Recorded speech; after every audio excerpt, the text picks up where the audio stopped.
I want to shoot a film, but I cannot shoot this film because I don't have actors, because I don't have stylists, because we are in quarantine. The coronavirus is still outside, so I have to change my mind. I did this video instead.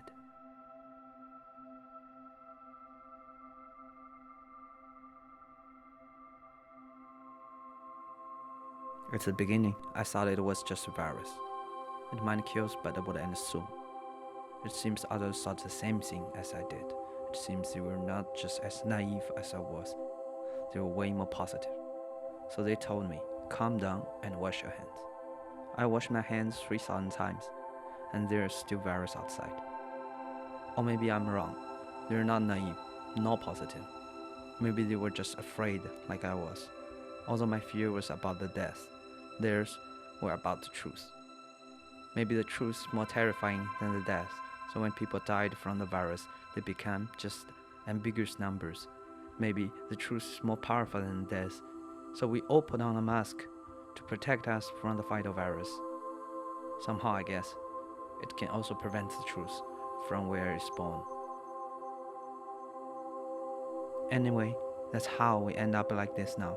We're in quarantine, and I cannot shoot my film. What comes first with quarantine is the feeling of exile. Everyone wears a mask, everyone keeps a distance.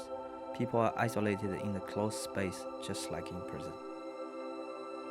It is not only the emergency solution, it can serve as a rehearsal for the future. If the relation between humans and the earth continues like this, what happened today will happen again, sooner or later. It can be coronavirus, air pollution, or whatever types of disasters. It is just a matter of the time. Then panic follows. People started to pay attention to small details. They add up all the negative news and call it doomsday. They absorb information without thinking if it makes sense. They keep holding, then complain about the inflation. The evil in the world comes almost always from ignorance, and the goodwill can cause as much damage as ill will if it's not enlightened.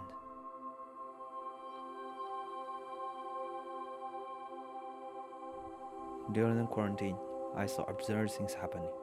A lot of people are donating their money to save those suffering. Some might even donate their lives. However, some are trying to make a fortune from these disasters. I get it. For them, the virus doesn't kill, but the poverty does. For this, money cannot cure the disease, but it can buy souls. But I don't get it. The real poor people are actually dying because of the virus, and these who want to get rich are already rich. So how come? Maybe I'm too ignorant to understand all this. Maybe the virus not only takes lives, but also kills something called consciousness. During quarantine, I heard the ridiculous things happen.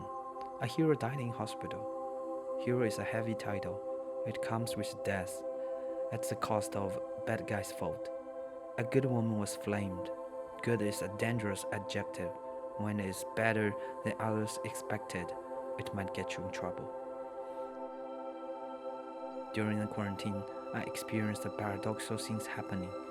People were racist towards the people who were suffering from the virus until they finally become the ones who are suffering.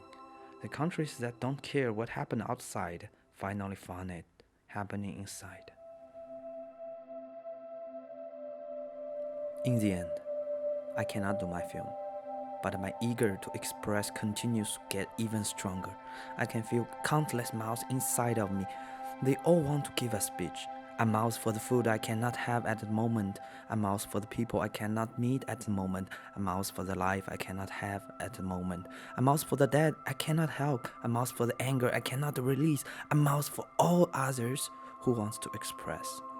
I cannot do my film, but I want to express. So I took my mask, then I realized I lost my voice.